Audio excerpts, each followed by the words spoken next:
podcasting since 2005. This is the King of Podcasts Radio Network, kingofpodcasts.com. Hollywood is in fear of Tilly Norwood, and I'll tell you why they shouldn't have been. The King of Podcasts Radio Network proudly presents the Broadcasters Podcast. Here is the King of Podcasts. Welcome to the Broadcasters Podcast, episode 406, and I want to make sure I'm correct on that.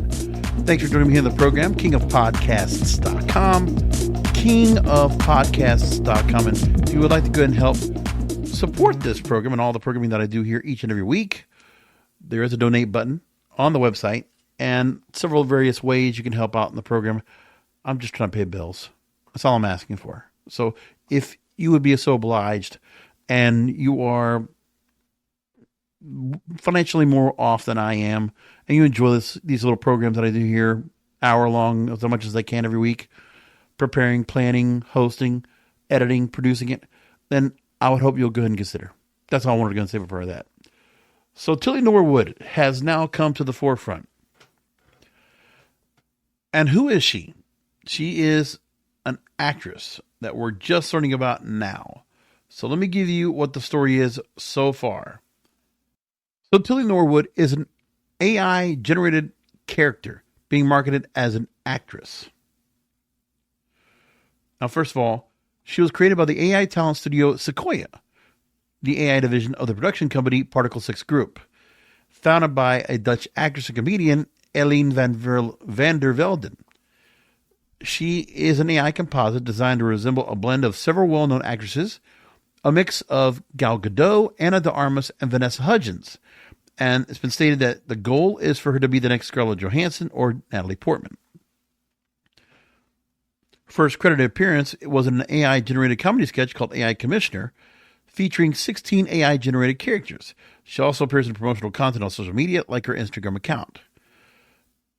And this has caused a stir among many people in the Screen Actors Guild. You remember in 2023, we had a whole strike going on for 10 months, specifically talking about what AI could be doing at some point to the industry and how they had to go and make sure that there were protections in place. So that was done. So that 10-month strike that we went through that halted a lot of production for a while, it was absolutely necessary. Like I said, if SAG-AFTRA had to go ahead and hold their ground this time, not just for money, but also for other concessions, AI was it. They had to do it right now. So it's very important that they go and do that. But here's the other thing you got to think about as well.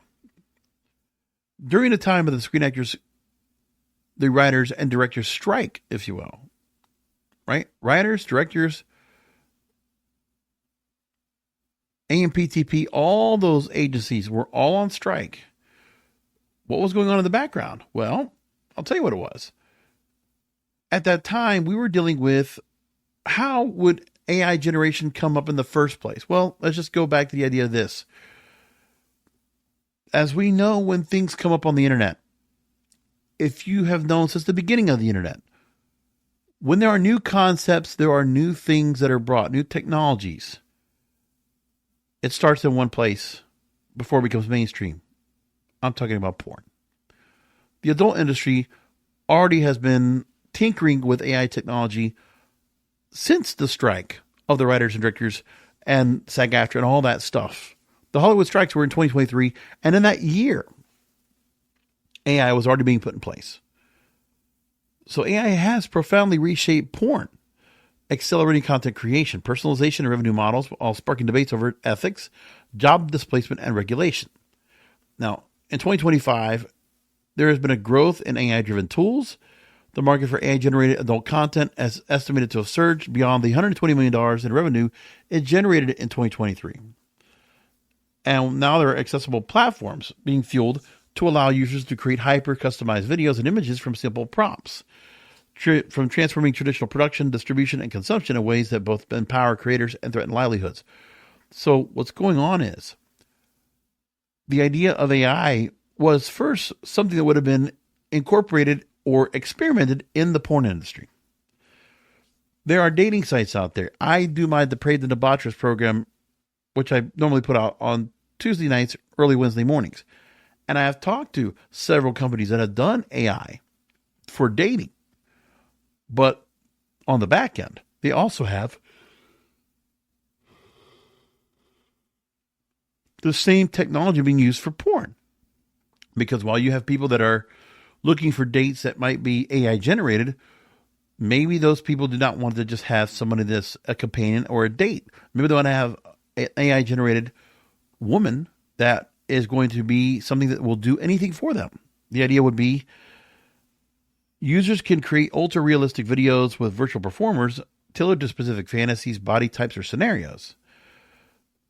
Now, there are sites like Create Porn AI leading the space with high fidelity outputs that rival human shot content.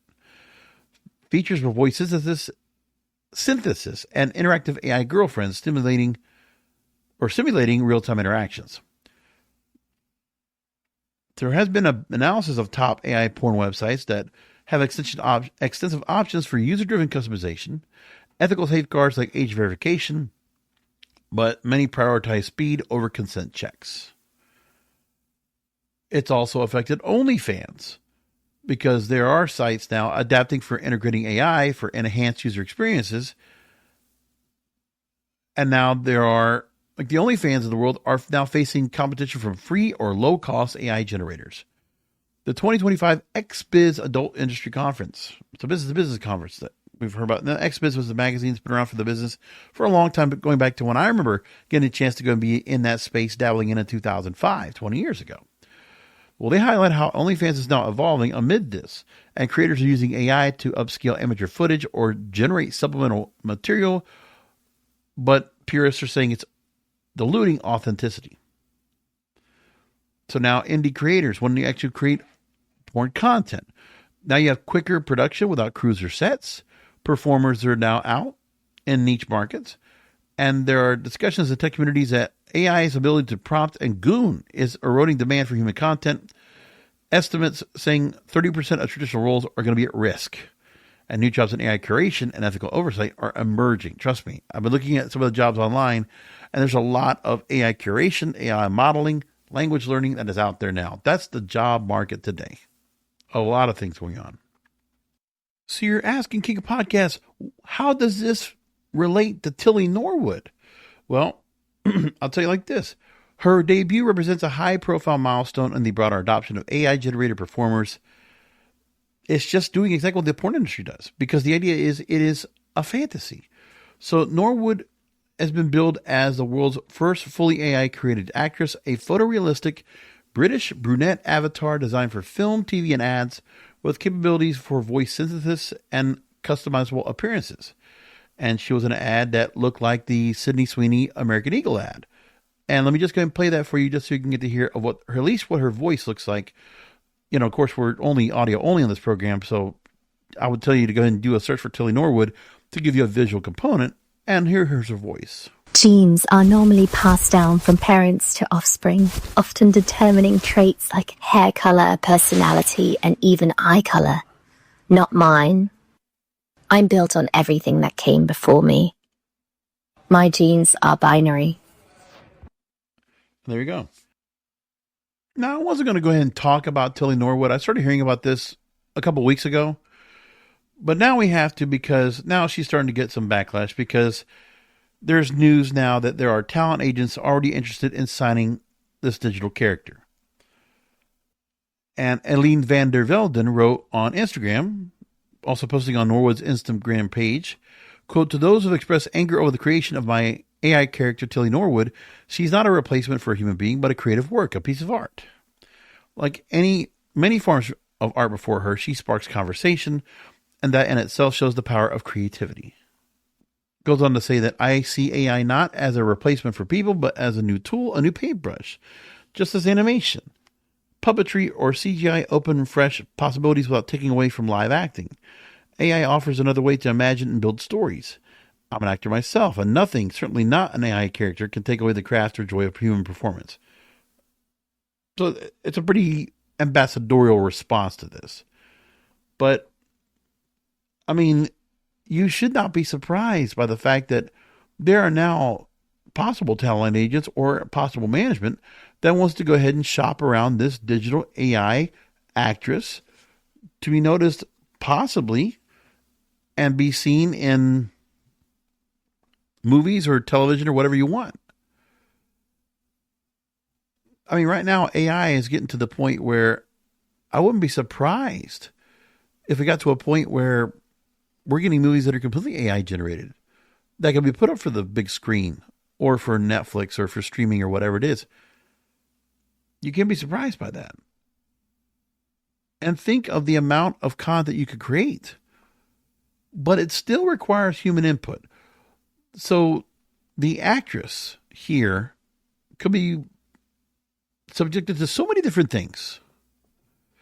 Could be subjected to nudity without any, any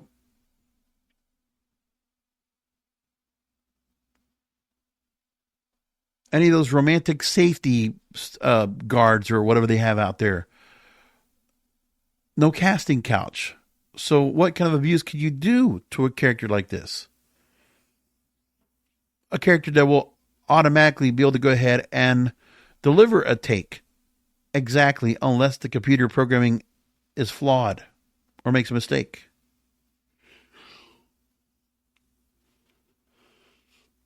I mean, the thing is, it's going to take a long time before these language learning models, these algorithms of AI, are able to do anything close to perfecting a script or a narrative or a tone or anything that resembles some of the best movies we've ever watched on screen.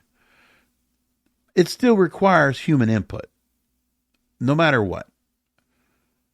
And even now, the AI that we have here is still a bit premature to think that we're going to get a lot of great content just like in this. Any AI content you see now is on social media, and it's all being done with, a couple different things they're doing. It's just something for memes or something for short films, but nothing bigger than that. And it's not perfect at all. We can see all the stuff that's going on now. If you're trying to go and recreate a popular character and you want the animation of this popular character through AI to be flawless and consistent throughout, it's extremely difficult. It doesn't happen. That's depending on the people that are creating the software or using the program to edit and produce something. What is being asked of from the human component to instruct the language learning model in that AI to get it right. That's all very much difficult to do. But now Hollywood has to go ahead and push back on this and realize that Hollywood can still be in their own lane.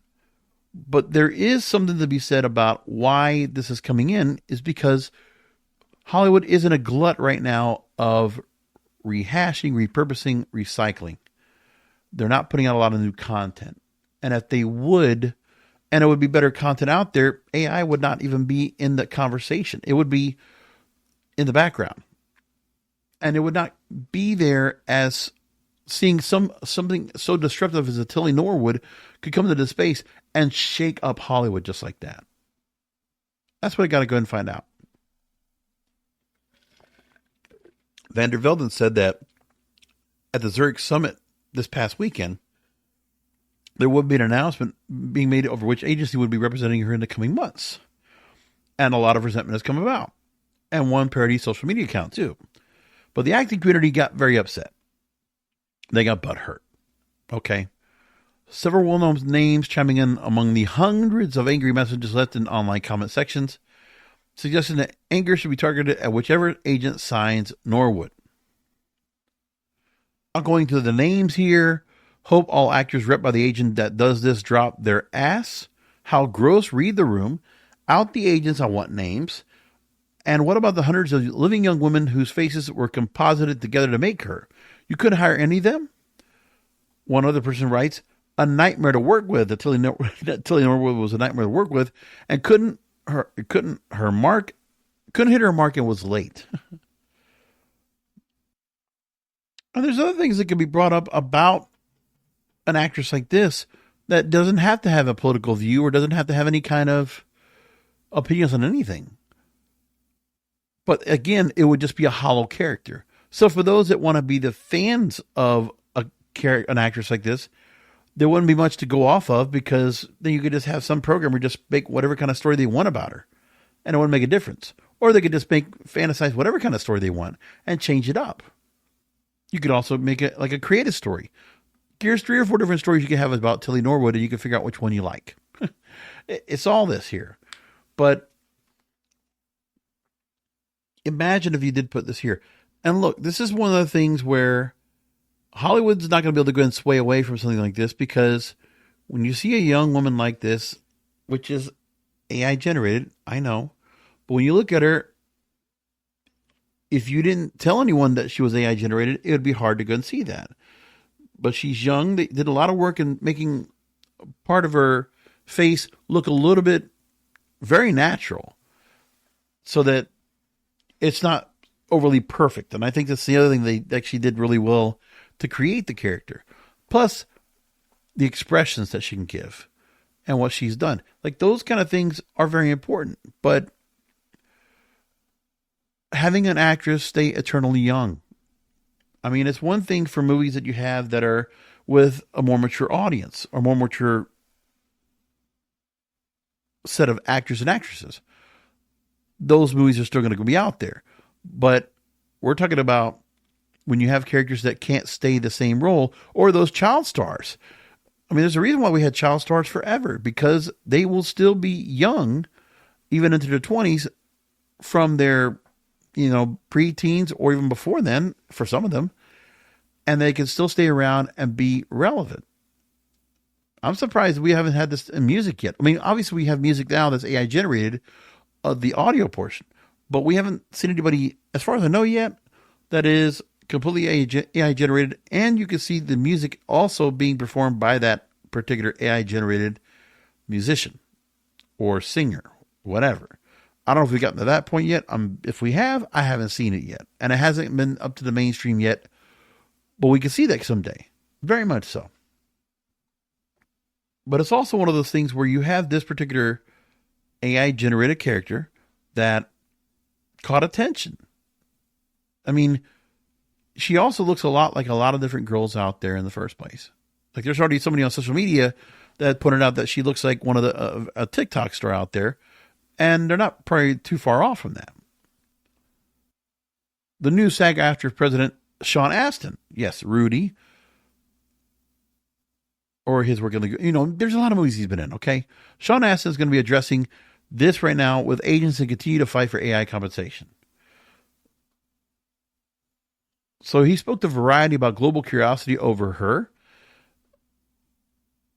And he says, quote, "I appreciate that this story has captured the imagination of people. We did have a 118-day strike, finding very hard to put AI provisions and protections in place. The teams at SAG-AFTRA have been in this fight for longer than people might realize. As technology continues to advance at light speed, we're going to meet the challenge." He also says he's going to address the matter with the Association of Talent Agents, the trade association that represents CAA, WME, and UTA, the biggest major agency firms in the world, in upcoming agreement talks. "We performers," he says, "rely on our agents' judgment and good work and their sincerity, and they rely on our talent and our marketability. The real issue at play is how our work is exhibited and what kinds of permissions and compensations we get for its use." But here's the part that's got to be understood too. That this was not a copy of somebody else. And there's no permissions or compensations required for a Tilly Norwood to perform. That's cutting around and going around everything in Hollywood just to make this work. But for Hollywood, for anyone in Hollywood that want to be able to work with an AI actress, these are the things you're going to have to worry about, because it's unfair practices or unfair trade practices towards the actual industry itself and the actual actors and actresses out there, of which there are plenty that would want to be able to play in a role and be willing to do anything and everything to get into a role for any kind of project. And Aston also would conclude and say that with regard to AI, we have an extraordinary amount of leverage because the audience wants to still see real human performers in movies, TV shows, animation, video games, audiobooks, and all the other ways that we represent our members. And then there's been more talk about that the fact that she's not an actor. Tilly's not an actor. no life experience to draw from, no emotion. So SAG-AFTRA also made this point as well. To be clear, Tilly Norwood is not an actor. It's a character generated by a computer program that was trained on the work of countless professional performers without permission or compensation. It has no life experience to draw from, no emotion from what we've seen. Audiences aren't interested in watching the computer-generated content untethered from the human experience. It doesn't solve any problem. It creates the problem of still using stolen performances to put actors out of work, jeopardizing performer livelihoods and devaluing human artistry. Well, this is if this particular AI actress takes over some Hollywood project or gets to be involved in a Hollywood project instead of something standalone. I think what we need to see first from Tilly Norwood is an actual production that does not require Hollywood. It should be like an audition. I mean, what we need to see before we do anything and start getting to any conclusions about AI is let's see an actual production of everything being done to include this. Now, of course, AI Commissioner was one of the first things out there, but we're talking about, let's see if some company like Particle 6 can produce a full fleshed out, storyboarded, scripted, acted, produced, edited, all of it. If they're able to go and produce a compelling production that is good enough to be seen on streaming, and more importantly, the real test, see if it can get on the big screen. See if it can generate an audience. Now, we already know that AI and animation are not too far apart because there is quite a few things in terms of production and what you could create off of animation. So you have to look at it that way. If you are creating a project like this to where, like a Demon Slayer movie or Dragon Ball Z Broly or whatever that's out there, if those movies can actually generate hundreds of millions of dollars, give me a Tilly Norwood led movie and see if it could generate $100 million domestic. And let's say $250 million worldwide. Now, also put the caveat that this is an AI generated production and an AI generated product. All of it is AI generated. Imagine if they're able to go and pull that off. That'd be kind of interesting to me. But I'm not surprised by SAG-AFTRA. But again, this is all conversations. It's all protections. It's making sure that all their measurements that they've done from that 118-day strike that Sean Astin is referring to, that we all saw, because that's the 118 days that SAG-AFTRA was striking. That's not counting the 300 plus days that the Writers Guild was striking. Again, it was 10 months. WME has also spoken right now, one of those big major talent agencies, that we represent humans. If Tilly Norwood has a future, it won't be at WME, according to co-chairman Richard Weitz, telling the Wrap.com. Weitz would also go on to say, at the Wrap's 2025 Girl Conference this past Tuesday, we are in the human business. We have been in the human business. We're going to continue to always be in the human business. We're not interested in taking the best of our actors and the actors in our community and being put in an AI model. So nope, we're not going to represent her. We weren't approached by her, and I don't think that's going to be the future for us. Now, Mark Shapiro, who is the COO at WME, he does make the point and say that there is going to be an AI actress that's coming at some point. That will happen. But that's not the business WME is in right now, nor is it a place I think that we think we want to go. So I think, in retrospect, we need to be prepared for this, that down the line, we are going to get AI content that will be able to go ahead and push the boundaries of what's acceptable in Hollywood. I don't know if Hollywood's going to be a part of it, because the other thing, too, is that AI-generated content like this for movies or TV shows or whatever, they don't have to be done in Hollywood. They can be wherever they want. With less production space, less production requirements, less production resources, just good computers, a server, and the right kind of intuitiveness, know-how, knowledge, of being able to go and use the program that's been created or generated or being used to do such. That's what we're going to have to look at down the line. Okay, we're not going super long on the show tonight because it is a little bit light on content. So a few other stories I want to go and join in right quick while we're going through it. FCC news coming up in a moment, but I'll go ahead and tell about that for a second. Let's go to thewrap.com, talking about the value of television and how live sports is really pushing the charge on it. This is earlier of the month of September, but I should make this mention real quick now. I didn't get a chance to go and bring about it, but I wanted to go and bring it up now. Sports have accounted for 86 of the top 100 telecasts in 2024. That's including live plus same-day viewing, according to Nielsen.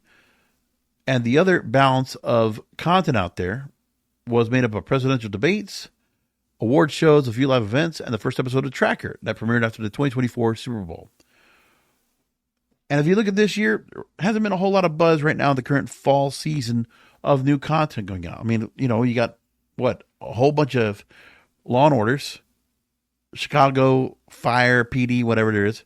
You have CSIs, NCISs, FBIs, and then there's another handful of shows. But, I mean, how many shows have we had out there? Oh, a new 911 series. What else have we had that's really significantly new, groundbreaking? We're not getting anything right now on network TV. Streaming, not necessarily either. Like, it's really, we don't have any kind of things like that are going on. Fresh and new. Nothing like that at all. It's crazy. The overall cost of U.S. sports media from S&P Global, they report, it's at $29.3 billion. And the rights represent 23% of the industry's total spending based on a Moffett-Nathanson estimate of how much each player would commit to content this year. And scripted entertainment spending has decreased in the U.S. since its high in 2023. In the second half of 2024, scripting or scripted programming accounted for 37% of all titles ordered by streamers by region, down 9%. And one of the things that the strikes of the Writers Guild and the actors also changed the commissioning strategies that also helped to blame for the decline. But we haven't seen a bounce back from it yet either. Sports spending by 2030 will be up to $37 billion.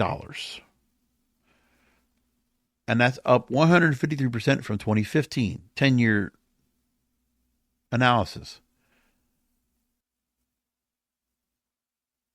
That's an amazing point to bring in here. I just thought that was really fascinating to go and bring up. All right, moving on now to FCC. They have started their quadrennial review of ownership caps. So ownership rules are now going to be evaluated and looked at and checked out right now. So in this review, the commission will be seeking comments on the local radio ownership rule, limiting the number of radio stations that can be commonly owned in a local market, and the local television rule, limiting a single entity from owning more than 2 television stations in the same local market. The commission is seeking to learn what the extent the local ownership rules promote competition among local broadcast stations, or whether, in light of the pressures local stations now face, that are impeded to achieve efficiencies that would allow them to better serve their communities and remain competitive. And again, we know that they're talking about the fact that online is the new competitor for all these traditional linear outlets. Radio broadcasters have been commenting about this, saying that there are phrases like defining moment, critical step, and long overdue to describe the formal review.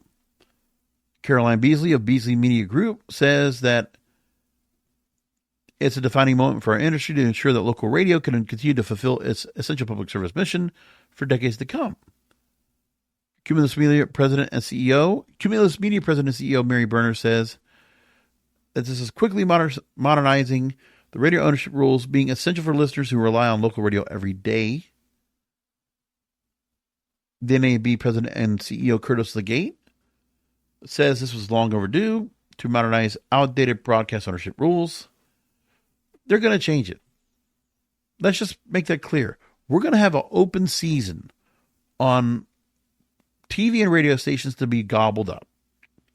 which just tells you more and more that the corporatization of all these stations without any local operators, like small-time local operators operating these stations, they're just going to get micromanaged. They're just going to get put into some property that they have, and there's not going to be much more done to help improve or quantify the content that's being done on all these stations.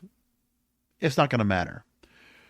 But we should just basically think that my hope for deregulation are just to create stricter rules. We're just not going to worry about that on linear anymore. I guess not. Unless they figure something out. But I doubt it. But even the ownership rules, if they are changed and completely eliminated altogether, they will never be able to compete against anything online. That's just a fact of life. But we will keep an eye on what happens going forward with the changes that are going on with the SEC.